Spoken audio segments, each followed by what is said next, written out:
Hey everybody, it's Ed and I'm reaching out to you through my virtual office, my Zoom room. Today we're going to be talking about culture and socialization. I'm actually going to break this video down into two parts so it's not too lengthy for you. So let's go ahead and get started in talking about culture. I need you to understand what culture means because it's important that you know that. And it's also important because it's on your exam. Culture is the entire way of life of a people. I actually got this clip art here for you to help illustrate it. I do want to mention to you that culture is not limited to these things, but culture is in fact everything about a way of life of a society. You're not able to limit culture. Some aspects of culture are language, food, my favorite, um, religion, technology, etc. Keep in mind, it's not limited to those things. Now, everybody has a different culture. Every society has a different culture. And there are two ways that we look at our culture in relation to other cultures. We can be judgmental or we can be open-minded. If we're judgmental, we are ethnocentric. Ethnocentrism means that we believe that our culture is right to the exclusion of all other cultures. We use our culture as the measuring stick for right and wrong. The fact of the matter is, everybody is ethnocentric to some degree. In fact, I am, and I'll tell you that right now, especially when it comes to other societies that have bullfighting. I cheer for the bull. I do. I cheer for the bull. I like my dog more than I like most people, and I don't have a dog. So what does that tell you about how I feel about people? And the reason that I don't like people is because of bullfighting. Bullfighting is cruel, it's inhumane, it's animal abuse. A matador is going into a arena and abusing and killing a bull. The word matador, I'm told, means killer. So when a bull defends himself, I'm all for that. However, I realize that that makes me sound very judgmental, very ethnocentric, which I am in that case. In other cases, I'm very open-minded. And I believe that I try to be as culturally relative as I can. Cultural relativism means that you are open-minded and you are willing to let every other culture decide for themselves what's right and wrong. You're not comparing their culture to yours to see if it measures up. I will say this, most of us are, this is a spectrum, and most of us fall somewhere in the middle. I also want to talk about dominant or mainstream cultures, as well as, particularly on this slide, subcultures and countercultures. Now, if you've ever taken a geometry class, you've heard the saying that all squares are rectangles, but not all rectangles are squares, right? Okay. Well, this is the way you remember the difference between a subculture and a counterculture. All countercultures are subcultures, but not all subcultures are countercultures. Let me illustrate what I mean. A subculture is a small group of people in a mainstream or dominant culture, and they share something. More likely, they share several things with one another that they do not share with the rest of the culture. They may speak a different language. They may have different foods. They may have different religious beliefs. And all of that is fine. That's a subculture. A counterculture is a subculture whose values, their ideas are very extreme to the point that they are, I don't want to say problematic, and I don't like using the words good and bad. But I do want to mention that a counterculture is very extreme in their ways of life, in their values. And the examples that I always have given of countercultures, for example, the Ku Klux Klan, the one percenters of the outlaw motorcycle clubs, the Westboro Baptist Church, ISIS, Al-Qaeda. A lot of these groups have a very negative connotation simply because their ways of life, and the way I phrased it in the PowerPoint is that they fly in the face of mainstream society, and they do.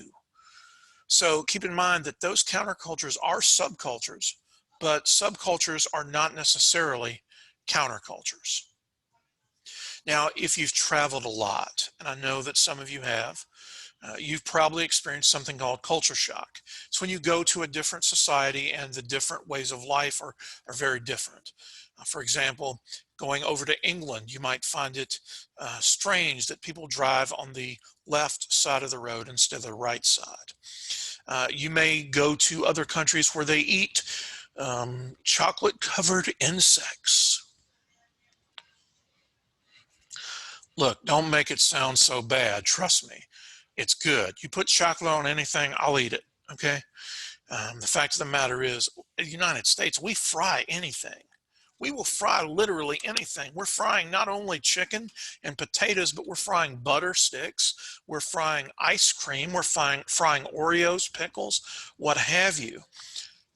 No doubt when people come to the United States for the first time, they experience culture shock. There are other examples of culture shock: going to countries where they do not have running water, going to countries where they do not have indoor toilets, going to countries where this would kill me, where they don't have air conditioning. I couldn't do that. That's culture shock. Now, the way that culture changes is that there's an invention and a discovery, okay, in one area of the world, and it spreads all over the world. And then eventually those countries where the invention or discovery took place, they're going to catch up, they're going to level off. I mean, if you think about it, you know, for me growing up, I was a child of the 80s, and I remember the Rubik Cube that came out of Hungary. And it was a fad in the 80s, no doubt about it, but when it started in Hungary, it spread all over the world, and then everybody had a Rubik Cube. Same thing with McDonald's here in the United States. It started in the United States, and now all around the world. I think the only country that doesn't have a McDonald's is North Korea. Same thing with Jordache jeans. I guess people still wear those. Same thing with Nike. Same thing with Walmart. Same thing with Target. Same thing with whoever this singer is. I don't know who that is. They just told me that was a singer, so I took the picture. Okay, whoever she is, she's a big deal. Everybody listens to her except me, apparently. That's leveling. Components of culture. Culture is broken down into material or symbolic culture. Material culture is culture that is perceptible by one of the five senses. You can see it, taste it, touch it, smell it, or hear it. Did I get all five? I think so. And for inclusion here, I got my clip art, the picture of the Mona Lisa, the most famous painting in the world. That is material culture. Symbolic culture is something that you cannot see, taste, touch, hear, feel, or smell, but nevertheless, it is there. For example, if we talk about symbolic culture here in the United States, we would be talking about things such as liberty or freedom. And those are things that cannot be perceived with one of the five senses. When we talk about communication in our culture, we need to understand the difference between sign, gestures, and language. A sign is an icon or an image that conveys a meaning. Now, I want you to understand this meaning is almost, in all cases, universal to people in that culture. I mean, we look at the yellow light here and we all understand, or at least we should, that the yellow light means slow down, right? Although try telling that to the people on 77 or 85 here in Charlotte. Gestures are nonverbal body language that convey meaning.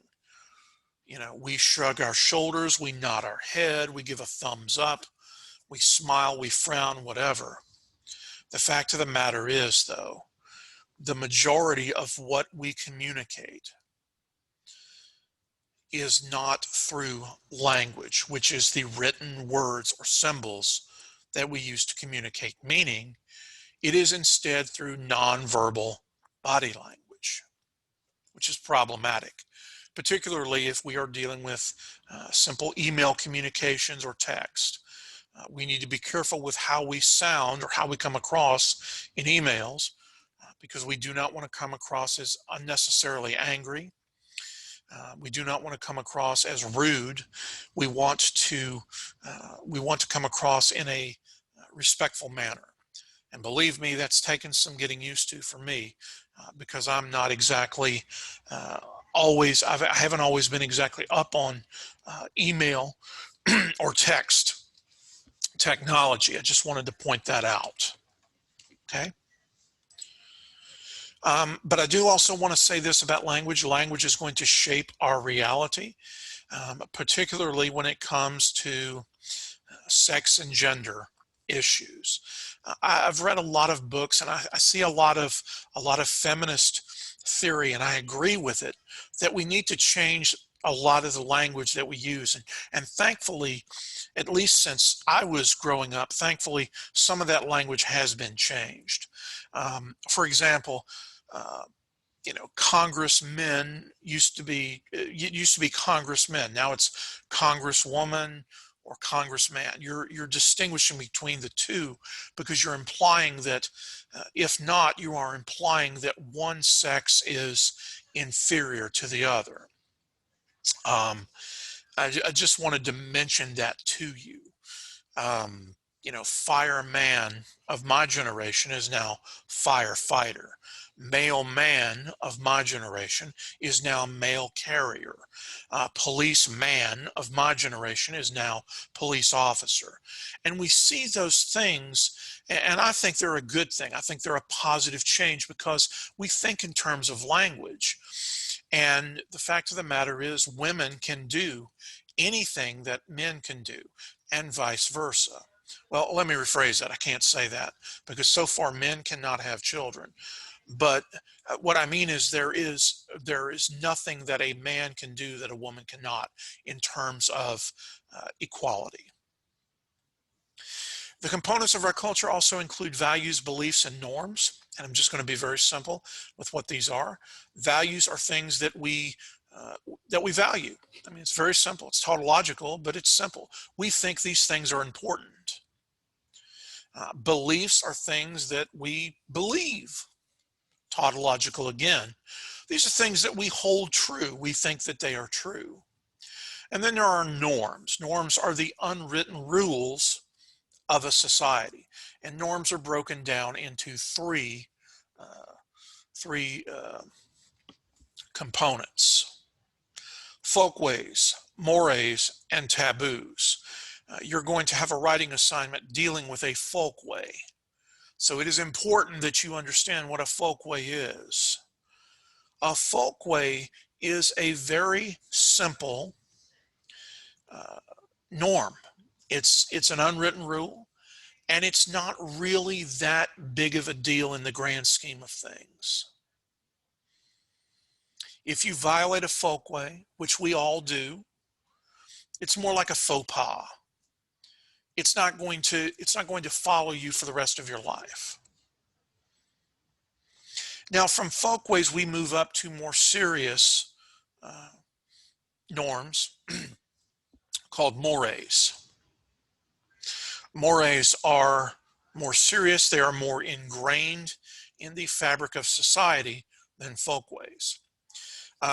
A folkway, for example, let me give you this example. A folkway might be, and you cannot use this for your example. A folkway might be belching and not saying "excuse me." It's not gonna follow you for the rest of your life, because it's not really It's not really that big of a deal. It's just a breach of etiquette, if you will. A moray is more serious. A moray is going to cause people to do more than just look at you with a funny look. It's going to cause a lot of flack for you. It's going to cause a lot of problems. It's going to give you, as they say, it's going to give you a hiccup or two. So if you think about people who have violated the fabrics of society, okay? Not necessarily that they've been convicted of any crime or anything, but if you think about people like Brock Turner, if you think of people like Casey Anthony, if you think of people like George Zimmerman, and if you don't know who these people are, you should look them up. The fact of the matter is they broke some serious fabrics in society, and right now their names are mud. Because I don't know about you, I'm not exactly a forgiving person when somebody does something like this. Just saying. That's a moray. And then you go even to the ultimate extreme of a taboo. A taboo is a behavior that brings about absolute disgust and revulsion just by mentioning it. So for example, if someone mentions incest or cannibalism or necrophilia or bestiality, just mentioning those things are probably going to disgust you. They should, because they're taboos. So think of it as a spectrum. On one end you have folkways, and you move to mores, and then you move to taboos. Okay? Now, the way we get people to behave, this is an interesting thing. We sanction people. Everybody sanctions everybody has been sanctioned, and that also is part of your first written assignment, or excuse me, your second written assignment. Everybody's been sanctioned in some form, either positively or negatively. Positive sanctions are where we want someone to continue doing something. We want to encourage that behavior. Negative sanctions are where we do not want to encourage that behavior. We want to discourage someone from doing something. Sanctions can be formal or informal. I'll tell you right now, informal sanctions are a lot more common. Informal sanctions that are positive are where we smile at someone when they tell a joke. Informal sanctions that are positive include also giving someone a thumbs up, a pat on the back, just saying good job. Negative sanctions that are informal include frowning at someone, giving someone a disapproving look, or just telling someone off. Now, when I talk about formal sanctions, I want you to understand that I'm focusing primarily on the negative formal sanctions that are out there, primarily because these come from the criminal justice system. And by that, I'll give you the example of me driving up to Boone and getting a ticket on 421. There is a formal negative sanction. The trooper was telling me that he did not want me to speed anymore. And because he was a trooper and because he had the power, which we're going to talk about power and authority in a later module, he had a lot of, how do I say this, bite behind his bark. Because if I didn't pay that ticket, or I didn't, contest that ticket in court, they were going to take my driver's license. Just the way it is. That formal sanctions mean that they have the power to actually do something to get you to conform above and beyond the informal, wagging the finger at you. I do want to also mention, and I'll mention this again when we talk about race and ethnicity, this multiculturalism that we see in the United States is primarily, reported from a Eurocentric point of view. The history that you are reading in the classes are coming from the Eurocentric point of view. Trust me, Christopher Columbus was not a good person. In fact, Christopher Columbus wasn't even in America. He never set foot in America, but yet we celebrate Christopher Columbus Day because we've told people, we've told our kids for all these years, Christopher Columbus discovered America. No, he didn't. Christopher Columbus didn't discover America. He didn't even come close to America. He was trying to find India and he got lost, and he is celebrated for that. Also, the way we talk about in the Western movies, in Hollywood, the way Indians, Native Americans are portrayed, absolutely disgraceful, because it's not true. The Native Americans were over here minding their own business, and the Europeans came over and basically stole the land from them. That's problematic for me, but again, keep in mind that that is the Eurocentric point of view. That's what you're getting. Let's also talk about ideal and real culture. Ideal culture is the culture that we are professing to desire. We are ascribing to this. We believe this. It's a dream almost. Whereas the reality of the situation is, well, it's not quite as good. Here in the United States, for example, we say that liberty and justice for all, equality, hard work, you know, everything that we believe to be the American dream.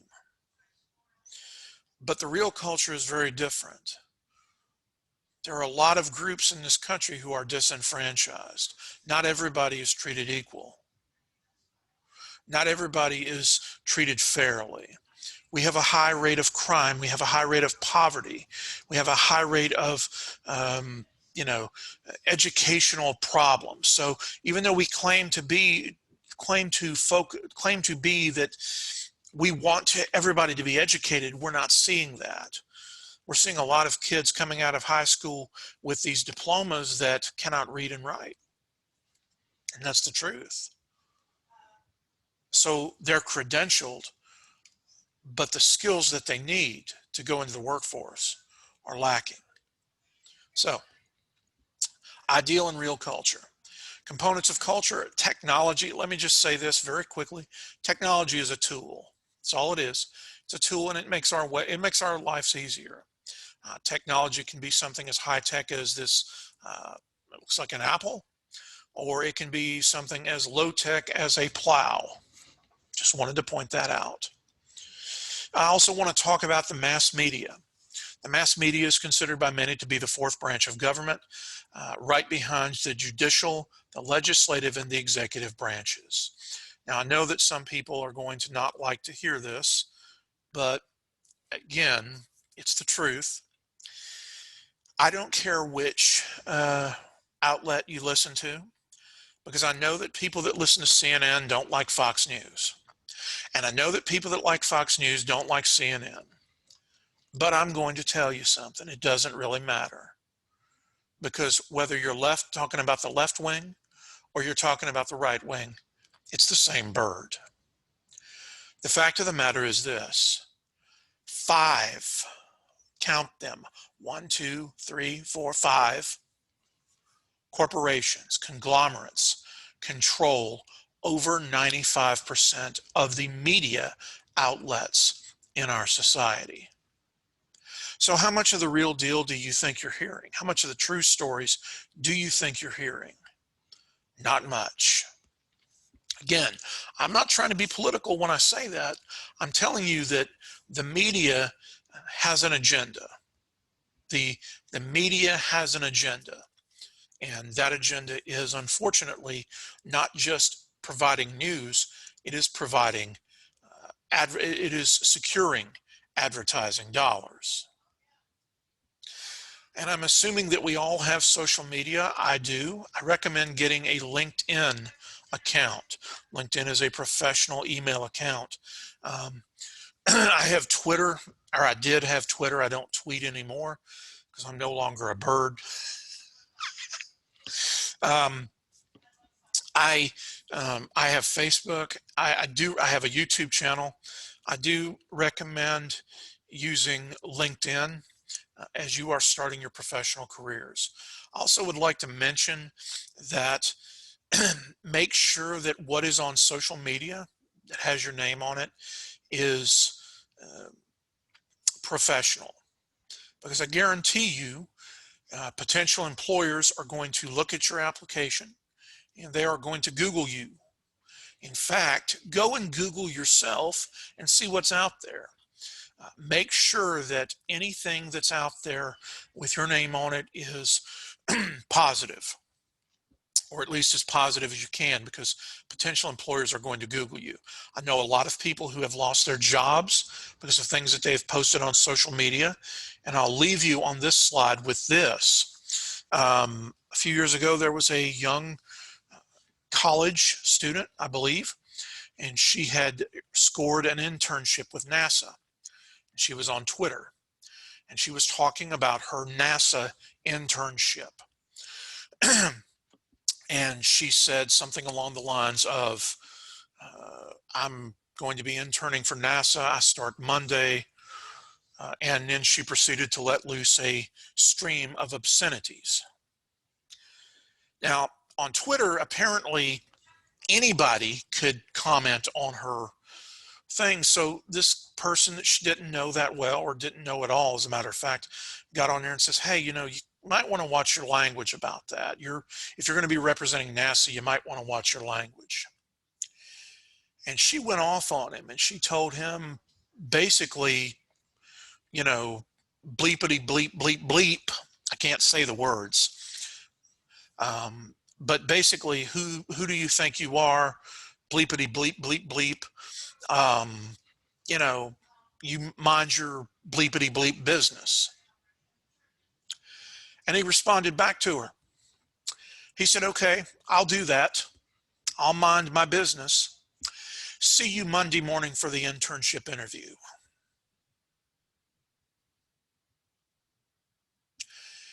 She cussed out the person who was interviewing her for the internship. And needless to say, I don't think she got it, but I just wanted to point that out. You need to be very careful about social media. Just wanted to mention that. So the way that we approach culture, the sociological perspectives, we can look at it through the conflict lens. The conflict lens says that mainstream or dominant culture is stemming from the values that are beneficial to the very rich and the very elite in our society. It is through coercion and not consensus. It is through coercion. When we talk about culture, the conflict perspective culture, we're going to talk about the conflict perspective of crime and deviance. We're going to talk about that. We're going to talk about that later. We're going to talk about everything, but it all comes down to coercion. What is most important in our culture? Our values, our norms, our language, the religions, the foods, all of that, everything, are those that are the most important to the wealthy and the powerful. Structural functionalism is the exact opposite. Structural functionalism says it's not coercion, it's cohesion. It's cohesion that establishes our culture. And I've heard people say that the United States is a melting pot, and I don't like that term. We're not a melting pot. We're a salad bowl. Because if you've ever had fondue, you've ever had fondue, right? And all that cheese blends together. You don't know where one block of cheese started and another block ended. The fact of the matter is, we're a salad bowl. We maintain our individual cultural identities, and we work together, much like the parts of a machine or the organs in the human body. We work together, and I think the United States puts together a heck of a culture. I mean, definitely there are some things that need to be tinkered with and need to be worked on and need to be worked out. But I appreciate the diversity in the United States. I really do. It's awesome. Last but not least is symbolic interaction.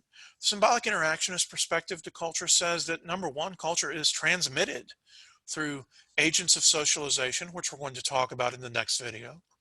It is transmitted to individuals, and we learn the different aspects of the culture.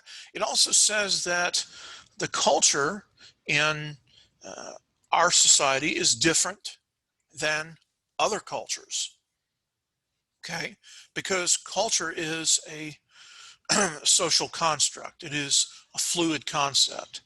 And not only is it different in other cultures, but because it is a fluid construct and because the agents of socialization are going to be transmitting the different values at different periods of time, what is part of our culture today is not necessarily the same part of our culture 100 years ago.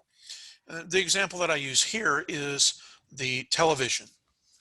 I mean, if we look at the values that were taught on television in the 1950s with I Love Lucy, we see that Lucy and Ricky Ricardo could not be shown, their bedroom could not be shown with a single bed, because that would imply, heaven forbid, that would imply that a married couple had sex.